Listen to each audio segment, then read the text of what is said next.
Hello everyone, today we are going to talk about the histology of our integument. Integument means skin.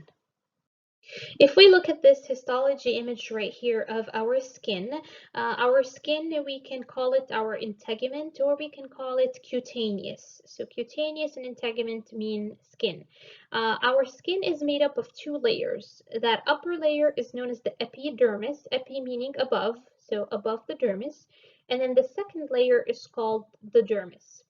That third layer, called hypodermis, meaning below the dermis, or you can refer to it as subcutaneous, meaning below the skin, we don't really consider it part of the skin.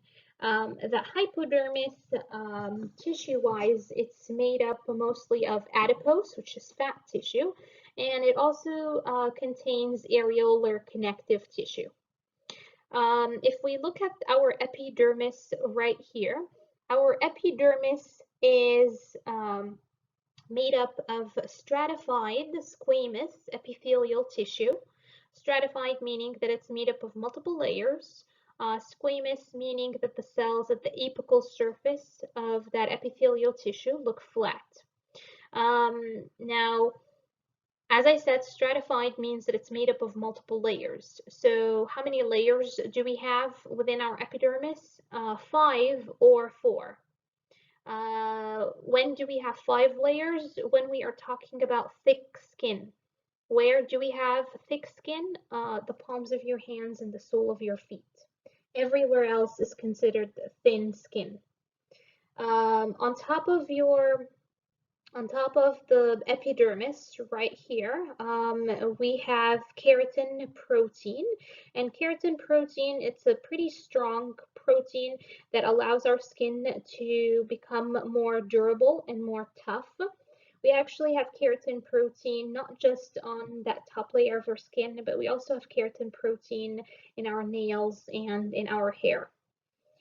Let's see, right here is the dermis layer of our skin.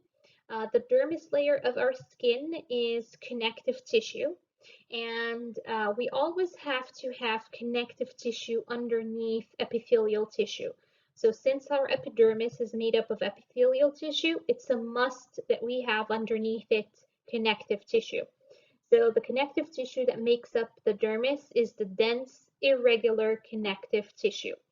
The dermis has blood vessels, and so the nutrients in the blood within your dermis, those nutrients are going to diffuse up to the epidermis. So when the nutrients diffuse up to the epidermis, that's how your epidermis can get the nutrition that it needs, because the epidermis, it's avascular, meaning it does not have any blood vessels. And then, as we said, the hypodermis down here, it's mostly made up of connective tissue, the areolar connective tissue, and adipose, which is fat. This histology image right here is showing you the 5 layers of our epidermis. So as I said, we have 5 layers when we are thinking of our thick skin, which is palms of your hands and the sole of your feet. Everywhere else is thin skin, and you're only going to have 4 layers. So the very top layer is the stratum corneum, and again, stratum meaning layer.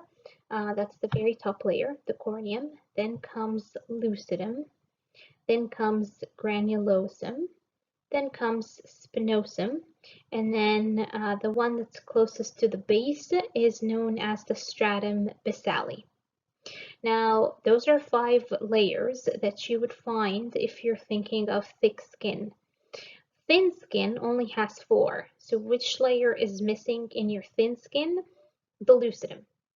So if I am thinking of my thin skin, whether it's the thin skin on my eyelids or whether it's the thin skin on my arm or my forearm, then you're going to have the following. You're going to have the corneum, then you're going to have granulosum, spinosum, and basale. You're not going to have stratum lucidum when you are thinking of your thin skin. Now, this layer right here of your skin. This is what we refer to as your epidermis.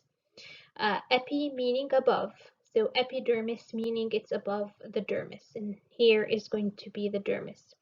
Now the epidermis is avascular, meaning it does not have any blood vessels. The dermis does have blood vessels. The epidermis, it's stratified, and as you can see, stratified meaning multiple layers. So as you can see, your epidermis is indeed made up of multiple layers. It's made up of stratified squamous epithelial tissue. The dermis is made up of dense irregular connective tissue, and it does have blood vessels, and the nutrients within the blood vessels of the dermis, those nutrients are going to be able to diffuse from the dermis up into the epidermis. That's just another histology image right here of our skin. So this whole entire region, that would be the epidermis. Then comes the dermis, and below it you would have the hypodermis. As we said, your epidermis is made up of a stratified squamous epithelium. Stratified, one more time, made up of multiple layers. Squamous meaning that the cells of the apical surface look flat. Keratinized meaning that on the very top layer you have a protein known as keratin, and as we said, the keratin protein gives your skin more durability. The dermis is going to be made up of connective tissue, specifically the dense irregular connective tissue. You can see right here, right below the stratum basale, there's going to be that layer known as the basement membrane. And the basement membrane, it's acellular, meaning it does not contain any cells. It's just a layer of proteins and fibers. And that basement membrane acts as a boundary between your epithelial tissue within your epidermis and the connective tissue within your dermis. It also acts as a filter membrane. So we did say that the dermis has blood vessels, and so the nutrients within the blood vessels of your dermis, those nutrients are going to be able to diffuse up to your epidermis to provide it with the nutrition it needs. Well, blood vessels, other than containing nutrients, they can also contain waste. And so that basement membrane is going to act as a filter membrane to really prevent waste from diffusing up to your epidermis. So that's why it's pretty important to have that basement membrane, and again, it's usually found underneath the stratum basale of your epidermis. So this is a skin model right here. Right here, this region would be the epidermis, where you would have either the 5 strata layers or the 4 strata layers. And the model is numbering right here, 1 through 5, to kind of tell you that this is thick skin, where you have all 5 strata layers. An easy way to remember the 5 strata layers in order is to remember the mnemonic, come let's get sunburnt. So come would be corneum, let's would be lucidum, get would be granulosum, sun spinosum, and then burnt would be basale. So you can see right here the 5 layers of the epidermis. You can see that the epidermis does not have any blood vessels. So no blood vessels are drawn because it is avascular. Right here, this middle region, this is where you have your dermis, which is made out of the dense, irregular connective tissue.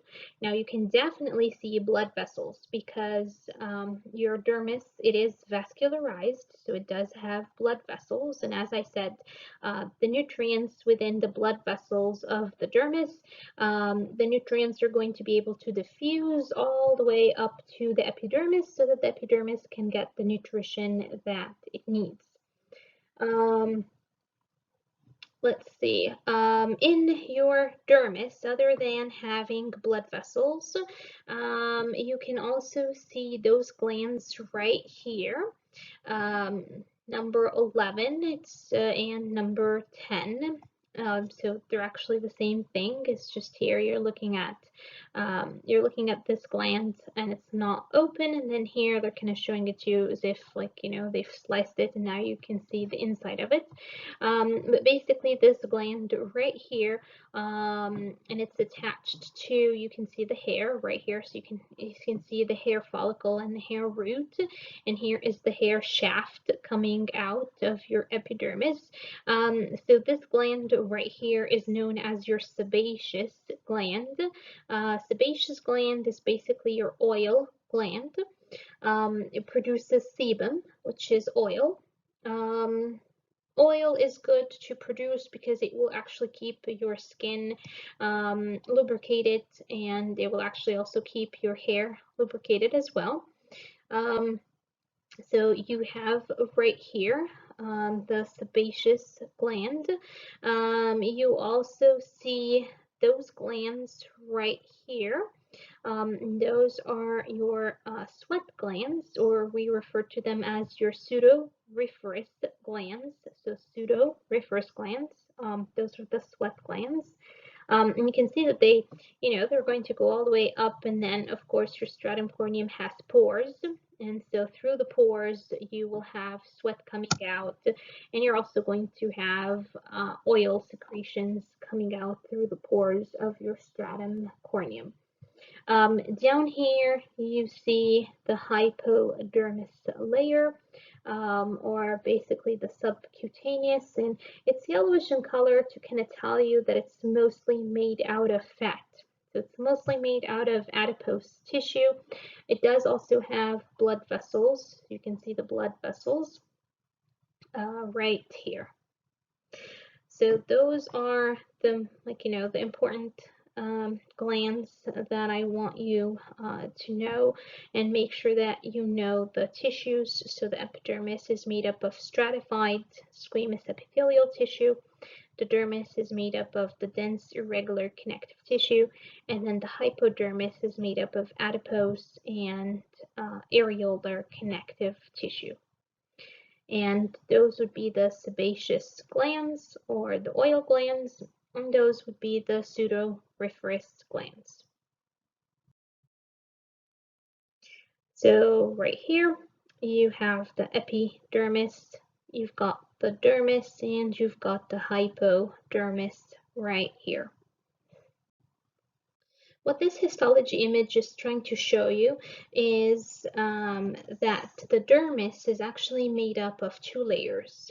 So the dermis is made up of that top layer known as the papillary layer, and the papillary layer is the layer closest to the stratum basale of your epidermis.